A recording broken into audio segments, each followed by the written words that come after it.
Bonjour, je suis Pierre Hedary et je suis en Paris pour l'enchère Artcurial de la collection Baillon. Follow me as we go and see some of my favorite cars here today. For all of you watchers out there from sports car market, this will be a real treat for all of y'all, especially.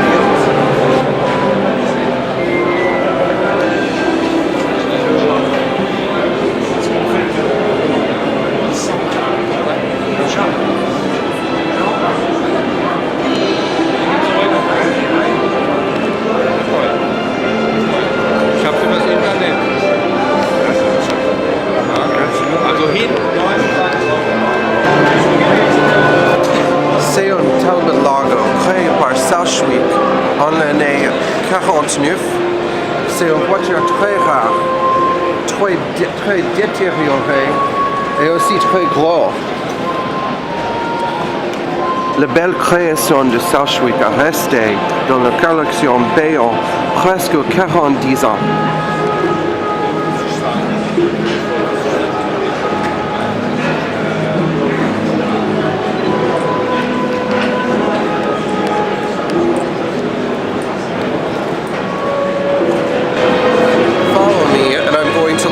To a very special car, one of my favorite ones here.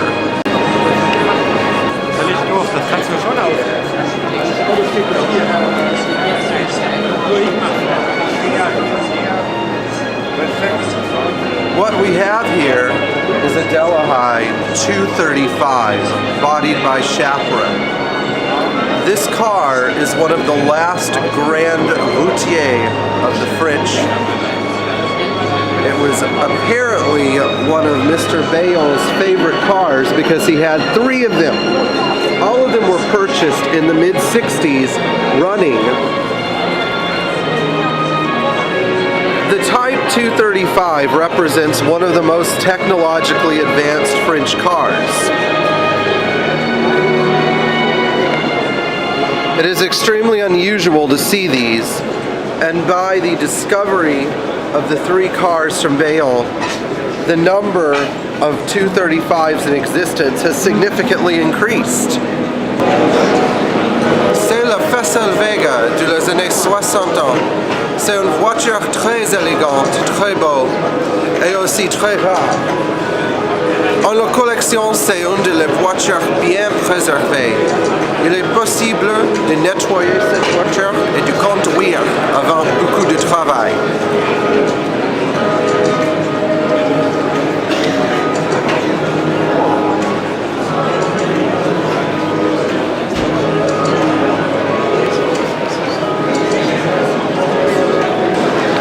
Il y a presque 60 voitures ici.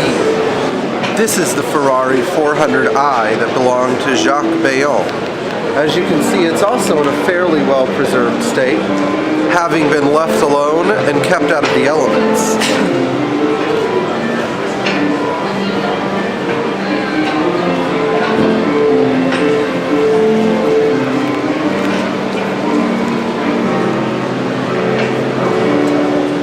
I chose this car among a 308, a Mondial, and the 250 GT short wheelbase California Spider with covered headlights, which you will see more of later.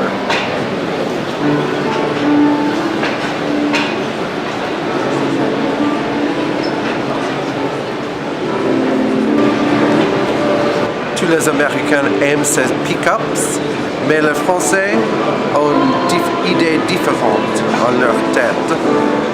Voici le camionnette Lorraine Dietrich.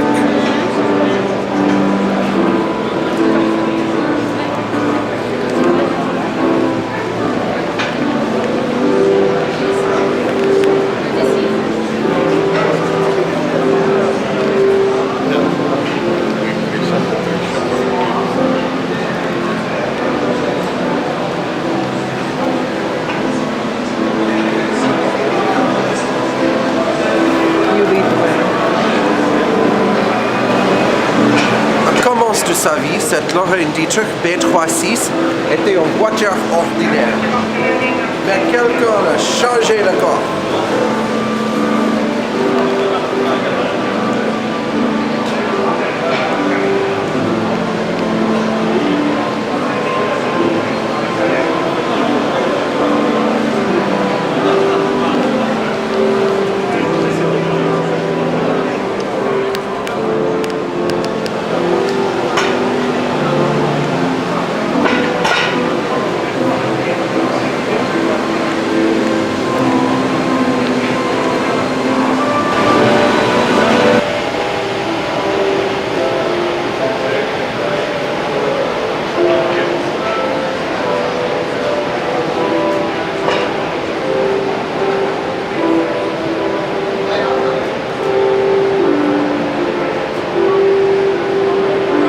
deux fois Panhard Dynamic.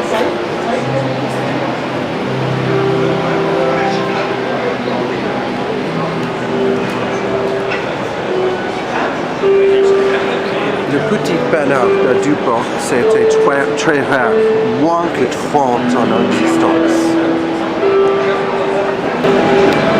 Ici, l'Espagnol Suisse H6B, la création d'un ingénieur qui s'appelle Mark Burkitt, demi-Suisse, demi-Espagne.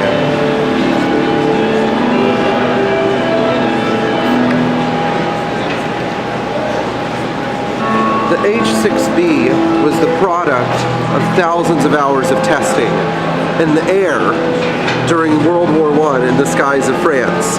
This car's entire engine was intended for an airplane and was then created and further refined for use in this luxurious passenger car.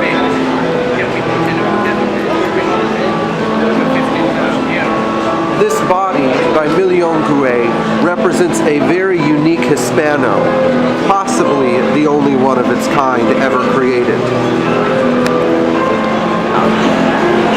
Some of the cars did not fare so well.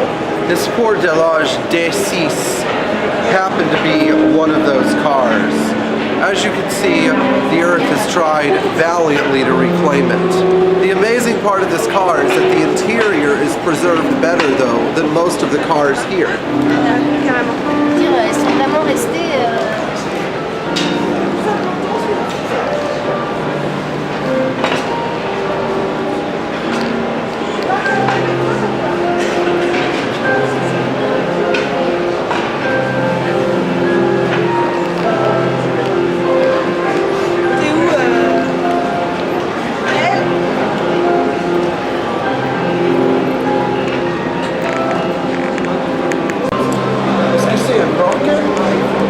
Non, c'est en Seine-Fort, une petite voiture française.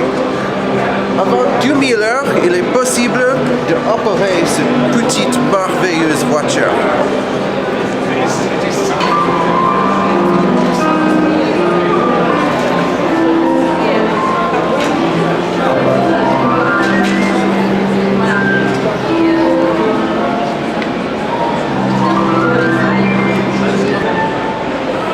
Behind me is the Bugatti Type 57, bodied by Baillon. As you can see, this magnificent work of art has come to rest in the garages of Baillon now for almost 50 years. Cars like this don't come around very often. How long do you think it'll take to restore it? 1,500 hours? 2,000 hours? 4,000 hours? Or should it even be restored? I'd like your opinion.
There's one car here, though, that stands out among the rest, at least for me. And now I'm going to show it to you. Of all the cars here, this one is arguably one of the greatest. However, among all of the cars here, it also stands out as one of the most rotten, one of the most decrepit, and one of the most tortured by time. Here we have a Talbot Lago T26 record bodied by Southwick. But this This is also a short wheelbase model, making it one of 26 ever made. On top of this, it was the car that Souchwick used as a test mule for its various bodies, meaning that it was shown at all the major auto shows of the early 1950s before being lost to history in France until now.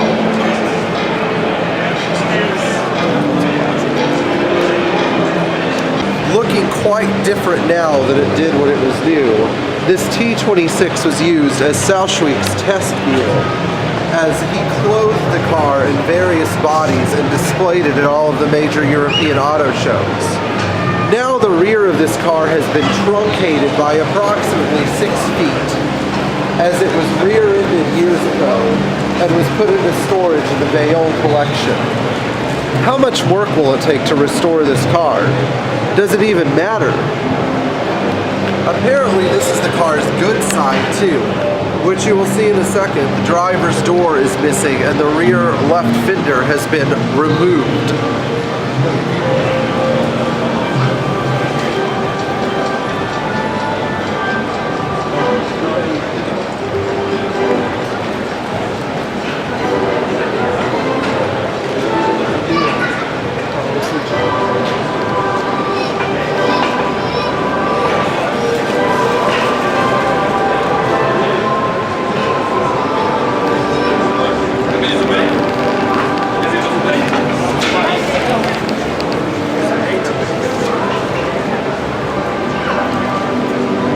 As you can see, this car has been dramatically altered by time and by some careless handling in its past. When this car was new, it was one of the most stunning show cars in the circuit. Now what will it be?